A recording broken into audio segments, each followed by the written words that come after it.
President Trump has put together, I think, the best cabinet ever. Literally. So, and I do not give false praise. This is an incredible group of people. I don't think that such a talented team has actually ever been assembled. Elon Musk, the world's most brilliant man, at the cabinet meeting at the White House yesterday with President Trump. The left, they used to love him. Now they hate him. They're a fickle bunch, aren't they? Never love anything that can't love you back, a Marine Corps general once told me. The Democratic Party can't love you back. People that call themselves liberals but aren't.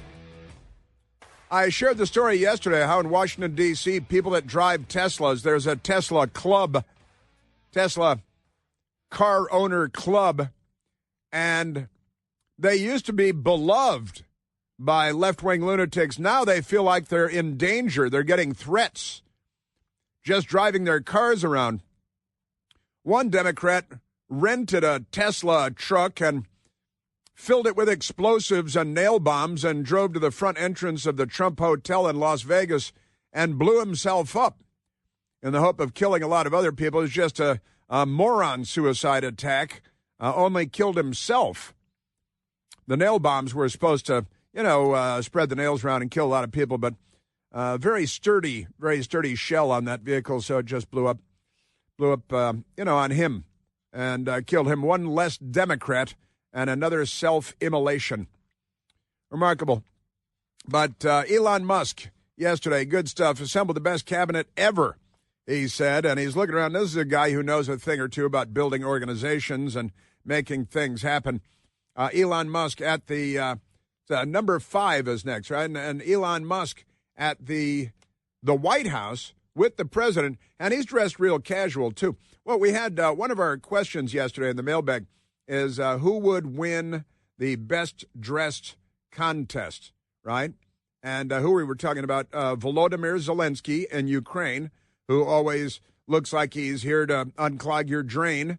And then, of course, Senator Fetterman, a Democrat senator from Pennsylvania, who dresses like he's here to steal a basketball off of a playground at a school. And best dressed, and I went with Fetterman winning the best dressed, but suggested that when Volodymyr Zelensky comes to the White House, which he's supposed to do tomorrow, that President Trump should present him with a gift of a bunch of Trump ties. You know, Trump has a company that makes ties. I think a lot of them are red and a lot of them are blue. And he should present Volodymyr Zelensky with a selection of ties and maybe one shirt with a collar, just a simple white or blue shirt with a collar. That'd be fun. But Elon Musk talking about, hey, I'm trying to get our government spending in order and maybe even start talking about dealing with the national debt of $36 trillion that would take 1 million years to pay off. And we'll have these gold card visas that will cost people $5 million to move to the United States. And if we sell 1 million of them, it's $5 trillion. And that'd be a lot of money. We could help pay down at least our annual spending, which our Congress doesn't do. So let's bring in this South African car guy with his own space program and see if he can do anything. Elon Musk yesterday at the White House. That's the reason I'm here. And taking a lot of flack and getting a lot of death threats, by the way. I mean, I'm like, stack them up, you know. But if we don't do this, America will go bankrupt. That's why it has to be done. And I'm confident at this point, knock on wood, you know, knock on my wooden head, there's got a lot of wood up there, that we can actually find $1 trillion in savings. We do need to move quickly if we're to achieve a $1 trillion deficit reduction in financial year 2026. It requires saving $4 billion per day, every day, from now through the end of September. But we can do it, and we will do it. But we can do it, and we will do it. We save billions every day, and that adds up to trillions. Elon Musk warns of U.S. financial collapse, honestly, made a call to cut $2 trillion, $2 trillion. Now, who else is talking about this stuff? And this is what we should have been talking about for the last 15 years as the national debt continued to creep up and on and on. Now, the news media, they're very upset. Trump administration plans large-scale layoffs as Elon Musk pushes a $1 trillion budget cut. Well, we're spending more than $1 trillion a year, more than we take in. And if we were behaving as responsible adults behave, we'd all be talking about this. I'm glad that at long last somebody's talking about this. How many times do we have to talk about the national debt and the annual deficits before somebody starts to do something about it? And if it's got to be this guy from South Africa who's the richest man in the world, then so be it. I like the guy. He's an interesting guy. He's the richest man in the world. That's one of his many interesting characteristics, the space program, the car, hey, I'll come in and, for free, I'll try to find out what's wrong with government spending. And the Democrat Party starts self-immolating. He's talking about all the death threats that he gets. And he says, what did he say? Stacking them up, the death threats. And he kind of shrugs. He says, whatever. But the left, they're all the left. And again, they used to love him. Now, if you drive a Tesla, according to the newspaper report yesterday, or it was a local TV station report yesterday, people that drive Teslas in D.C. are getting threats just going down the street. And who's issuing these death threats? Well, the Democrats, of course, because they're violent and criminally insane, and they have a lot of mental and psychological issues and gender issues. Kind of amazing stuff. But Elon Musk death threats, Doge directives at Trump's first cabinet meeting. And it's making news all over the world. The Times of India, Elon Musk says he's getting death threats, of course. And why would he be getting death threats? He's trying to contain the sprawl of government in our national debt that we're passing along to another generation that will end up living in squalor because of the reckless, irresponsible behavior of adults today. Isn't that amazing? We've been getting a lot of death threats. Musk outlines Doge progress. And the Democrats are very angry with him. Oh, he's only saved $9 billion or $53 billion. Oh, that's not enough, they say, just because they're disagreeable. They're gratuitously disputatious at all times. Amazing stuff. Now, also in the meeting for the cabinet room, J.D. Vance, the Vice President of the United States, was there. And it turned into the longest press conference in history, and all the reporters standing and the cabinet members sitting. Elon Musk was standing because he didn't have a seat at the table. He was in the back row with the deputies and stuff. And J.D. Vance was listening to the back and forth, and they keep asking these ridiculous questions. Are you giving Putin everything he wants because you're a Russian colluder? The idiot questions. And J.D. Vance jumped in on the Russia-Ukraine peace talks. As the president said, we're not going to do the negotiation in public with the American media. He's going to do it in private with the president of Russia, with the president of Ukraine, and with other leaders. And I think that's how this has to go. I think that I just want to push back against some of the criticism I've seen of the administration on this, because every single time the president engages in diplomacy, you guys preemptively accuse him of conceding to Russia. He hasn't conceded anything to anyone. He's doing the job of a diplomat, and he is, of course, the diplomat in chief as the president of the United States. Yeah, that's an obvious truth. Our Democrat Party, and J.D. Vance is great, and he was listening to this, and wait a minute, you're trying to stop a war, so if you speak to both parties involved in the war, you become the villain of the story? And our news media is so far gone that has become the case. Now, fun guy, Lawrence Jones with Fox News, came down from New York yesterday to be in the room for the televised cabinet meeting, and President Trump, I guess they knew it would be fascinating, a press conference, entertaining, all that stuff. And Lawrence Jones got their attention, and he had a couple of things to ask about. Mr. President, I know you like competition, and I know it's early, so which department are you most impressed with? And then to Mr. Musk, That's the first one. And Mr. Musk, which department have you received the most resistance from, Mr. President? Well, I think both of those questions are a little bit, well, you're a pretty controversial guy. Look, it's very early. Right now, I think I'm impressed with everybody. So far, everybody. If I wasn't in the first month, and some of them just got here, they just got approved 2 days ago, right? But I think I'm very impressed with everybody. So far, I'm very happy with all of the choices. They were very loaded questions, very charged questions, questions designed to create controversy. I was surprised he asked those questions, but he did. And who sucks and who's good and who are you going to fire first? And Trump handled it very, very well, I thought. He wasn't done. I think that Elon has done incredibly with some groups, and some groups are much easier than others. We're cutting down the size of government. We have to. We're bloated. We're sloppy. We have a lot of people that aren't doing their job. We have a lot of people that don't exist. So there's a lot of dishonesty. There's a lot of fraud. But I think everybody's on board. They all know. We want to balance a budget.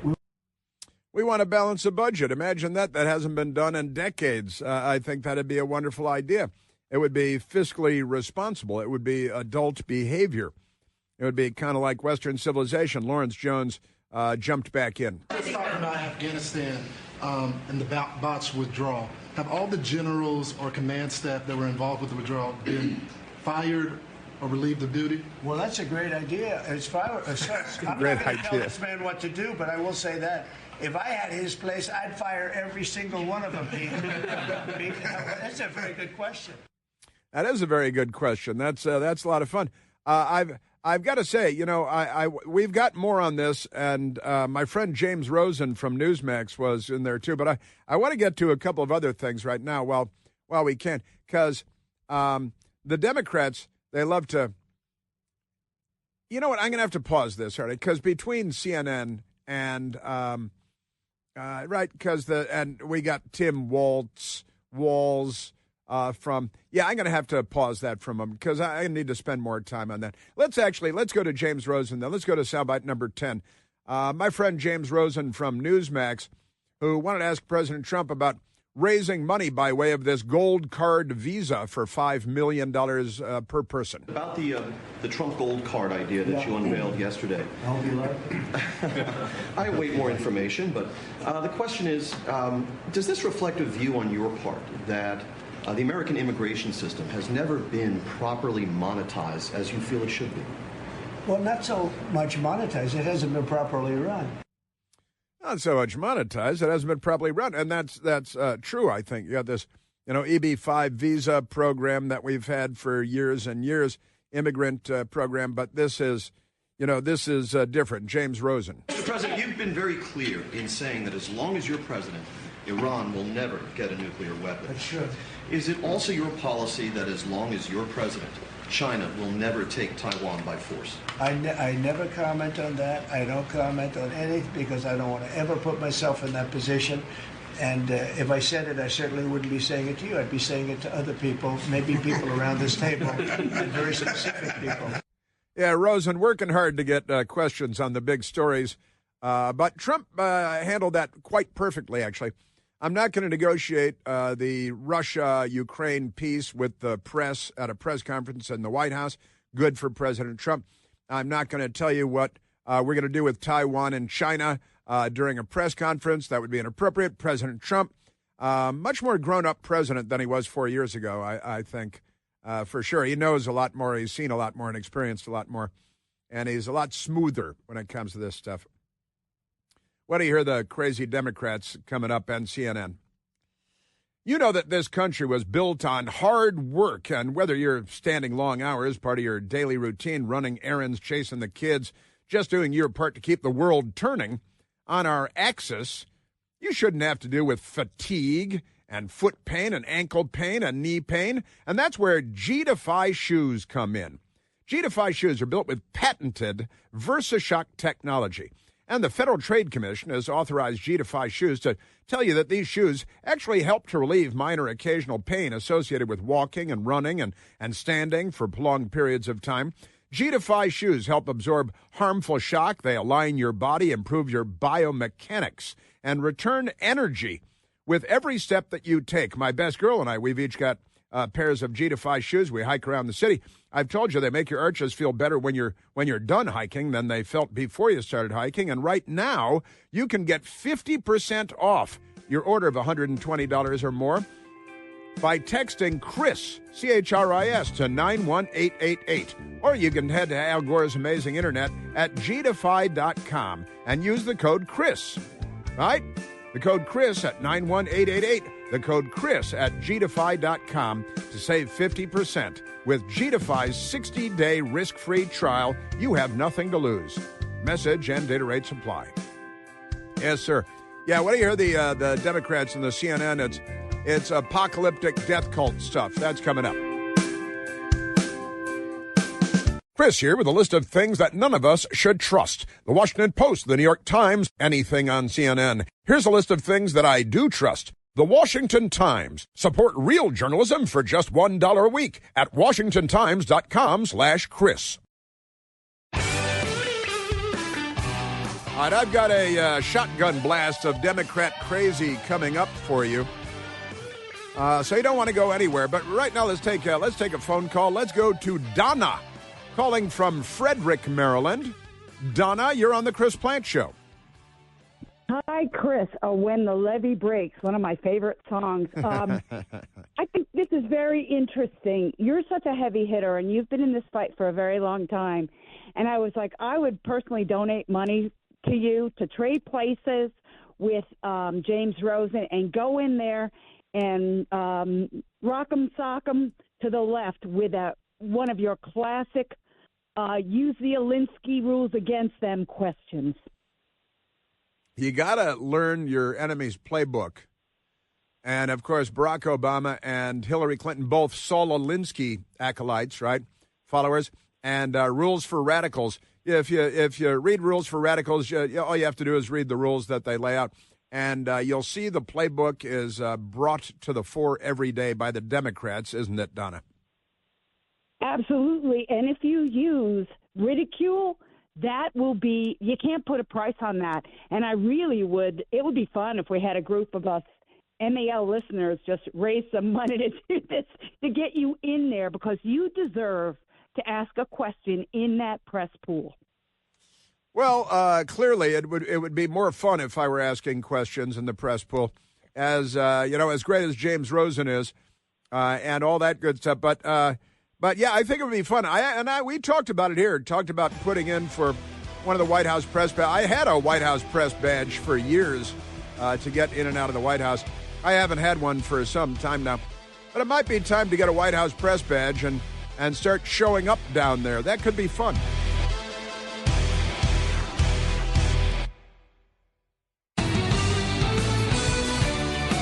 So the Democrats love killers. They love bloodthirsty goblins like Luigi Mangione, who murdered a father of two, a CEO of a healthcare company. They applaud that. They cheer that. A great many Democrats do. If you're a Democrat, what's wrong with you? What's the matter with you? What happened to you? What have they done with you? Amazing stuff. You need to stop listening to these people. And they hate the Jews. They hate the Jews. At Barnard College last night, where they took over a building and assaulted at least one employee and threatened the Jews, the Jewish students and employees. And they're dressed like jihadis. They've got their Palestinian headdresses, their keffiyehs, and they look like, we should call it an airstrike to take them out. If they're out on a dark road in Iraq, we'd definitely drop GBU something or other on their heads. GBU 91, I think it had a 2,000-pound guided bomb unit to drop on their heads. But they're at Barnard College in New York, so we don't do that. But let me share with you a couple of things. And I was looking at headlines today, and all the headlines on the Russian peace talks. Have you seen these Russian peace talks? We've got after the breakthrough, the news media is now reporting, with the meetings, U.S. and Russia in Saudi Arabia, the breakthrough in talks there. Now, the discussions about ending the war in Ukraine continue. And that's good. We think that'd be good. Ending the war in Ukraine, I think that'd be good. Trump's Russia reset, right? U.S. and Russian diplomats to hold Istanbul talks after the success of the Saudi meeting, the meeting in Saudi Arabia. And the Democrats and the media, but I repeat myself, were very angry about that. That's because progress was being made. And as our last brilliant caller said, it was Eric 2 callers ago, they're not progressive. They're not in favor of progress. They're anti-progress. And the Associated Press, Russian U.S. diplomats to meet in Turkey to discuss operation of embassies in Moscow and Washington. Also, the Reuters news agency, Russia and U.S. hold talks. Putin says contacts inspire hope.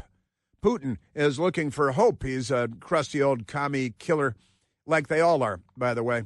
And Russian and U.S. diplomats discuss normalizing embassy operations in Istanbul talks.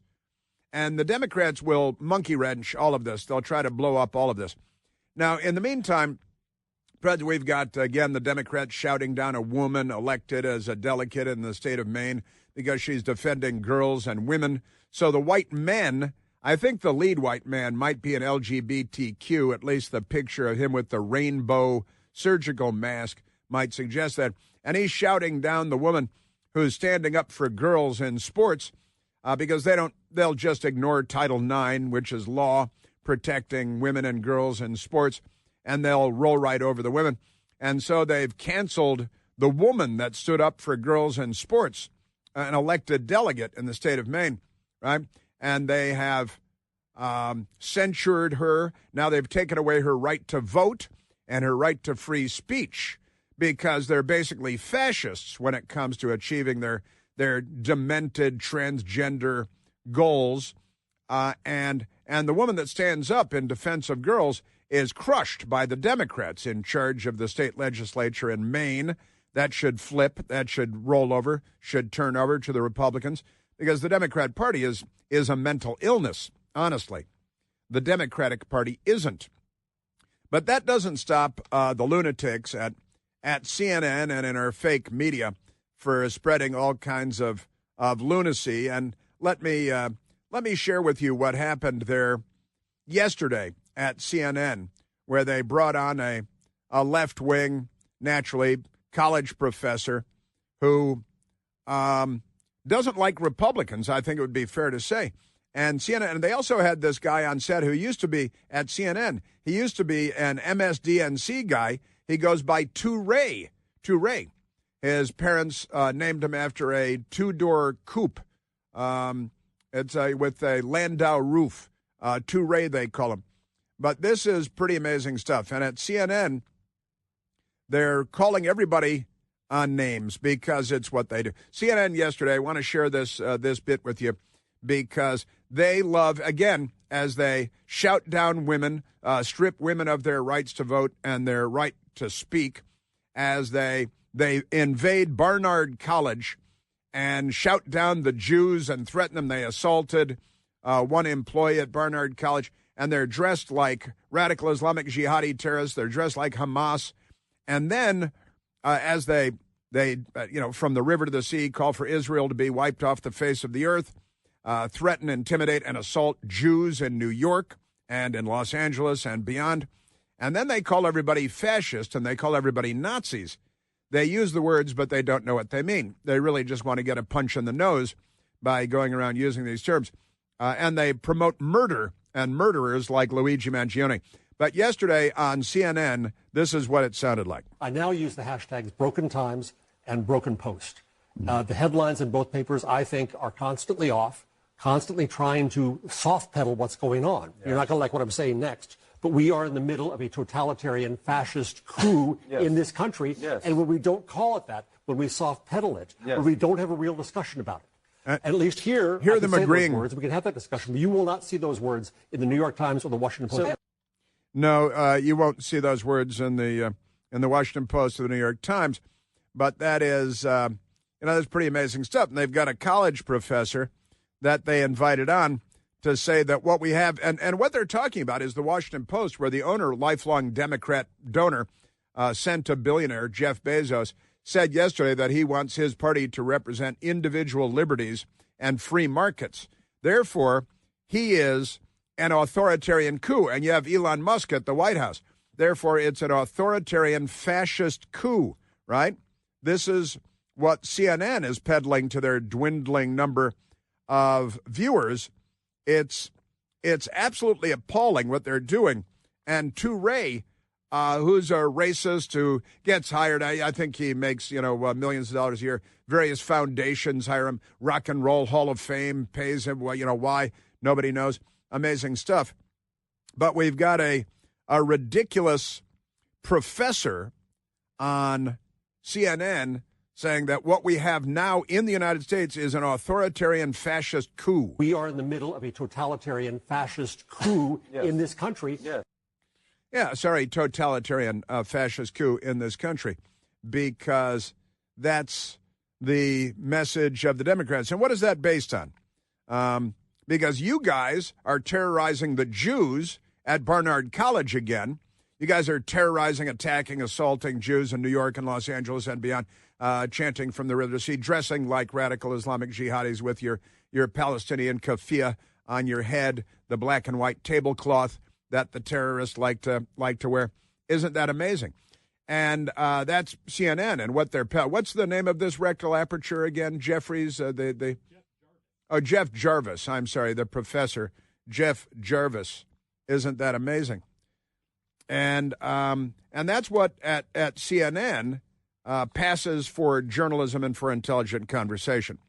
In the meantime, the man who would be vice president of the United States, Tim Walz, the Democrat governor of the failed state of Minnesota, was at a nursing event of some kind, and somebody was recording with their phones because everybody's always recording whatever's happening at any given time.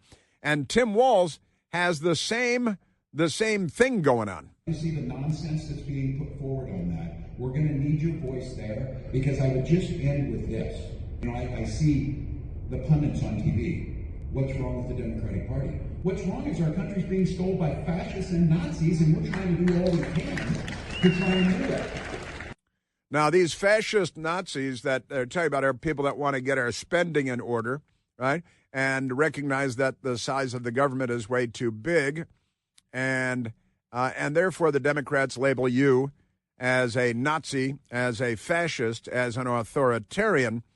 And this is the Democrat Party today.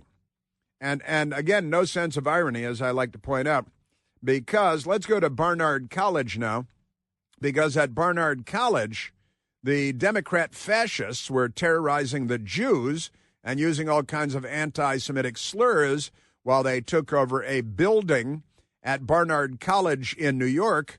I think it used to be a kind of a Jewish college founded by a Jewish family, but pay no attention to that. So they're attacking because, and again, they're dressed like terrorists. They're wearing the Palestinian headdresses and so on, and attacking the school at Barnard College. There's a breach. A breach. The violent mob is attacking. They're dressed like terrorists. Free, free Palestine. Palestine is free, you moron.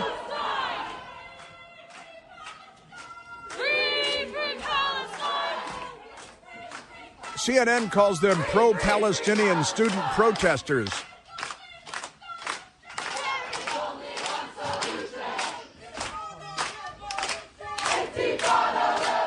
There is only one solution. Intifada, revolution. That is the genocide of the Jews that they're calling for.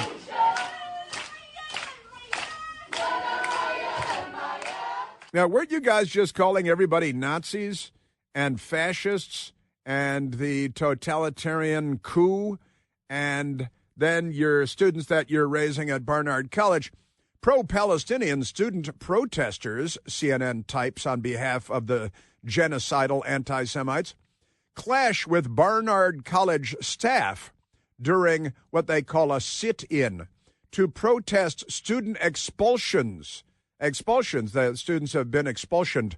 Isn't that amazing? A CNN tries to minimize everything.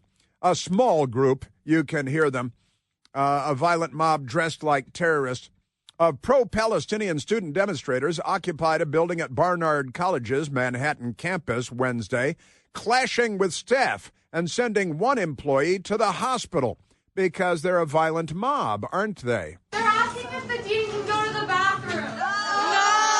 No! The dean wants to go to the bathroom. They won't let the dean go to the bathroom. Only for yes, but we're gonna boo her while she does it.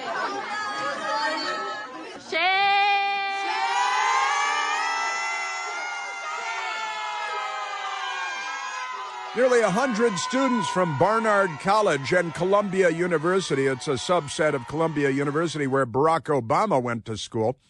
He hates the Jews, too. Just ask his spiritual guidepost, the Reverend Jeremiah Wright. You know the Jews won't let Barack meet with me? These guys have been anti-Semites out in the open forever. And if we had a news media, this would be common knowledge. And no sense of irony that they call everybody fascists and Nazis while they're attacking the Jews at Barnard College, dressed like radical Islamic jihadi terrorists. And the dean of the school apparently doesn't have a bathroom in her office and has to go down the hall. I think that might change after this week. Yeah, come on, you got billions of dollars, kitten. It's just the Jew haters, you know. No big deal. Isn't that amazing? So the Democrat Party, 100 students from Barnard and Columbia, affiliated with Barnard, a focal point of pro-Palestinian demonstrations, you see. A sit-in at Barnard's Millbank Hall and Columbia University, apartheid divest. BDS boycott and divest from Israel because they're anti-Semites who go around calling everybody Nazis and fascists. No sense of irony. And then, just to update you on the rest, yesterday in New York City again, where Luigi Mangione, a Democrat who murdered a CEO, the Luigi gang, they love Luigi. They want to have sex with Luigi. The Democrats are all completely insane and violently, criminally insane. The New York Post has the story today, and the Washington Post doesn't. Luigi Mangione, the CEO killer, asks obsessed fans to stop bombarding him with so many photos. The killer is a love interest for an untold number of Democrat women and men, for that matter. They're sending naked pictures and stuff. Luigi Mangione is asking his fans to stop bombarding him with so many photos. The accused United Healthcare CEO killer made clear, this is completely nuts, made clear on his Legal Defense Fund website, they've raised about $500,000 for him because they love murder. And listen to this. Is Elon Musk have Luigi fever though? Yeah, of course I have Luigi fever, yeah. Is what he did good? It's great, actually. I believe we should do more. Did Luigi do the right thing? I think he did what needed to be done. Should every healthcare CEO be unalived? Only the corrupt ones, yes. They should be killed. They should be killing more CEOs. A guy out there talking to the women lined up outside the jail, waiting for him to walk by so they can become aroused. And this is what the Democrat Party teaches. Murder is good because they are the left. Is Elon Musk next? Oh, I hope so. I hope his Luigi's out there somewhere. I hope his Luigi's out there somewhere. Elon Musk's Luigi Mangione. Where does Luigi compare to, say, Nelson Mandela? Oh, he's up there with Nelson Mandela. All right, who's hotter, young black Luigi woman or George Floyd? Luigi or George Floyd? Yeah. Luigi. Is Luigi the new Martin Luther King? Yes. Political prisoners should be supported. This is higher education in the United States, America, Manhattan, Columbia University, Barnard College. They love murder. They call you a fascist. They want Israel wiped off the face of the earth. They call you a Nazi. This is what the Democratic Party has done to the United States. This is what the Democratic Party is.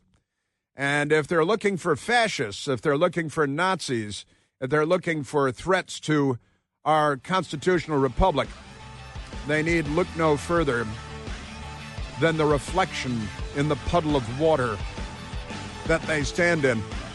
They love Luigi Mangione, United Healthcare CEO killer, and that's today's Democrat Party. We are in the middle of a totalitarian fascist coup in this country. Yes.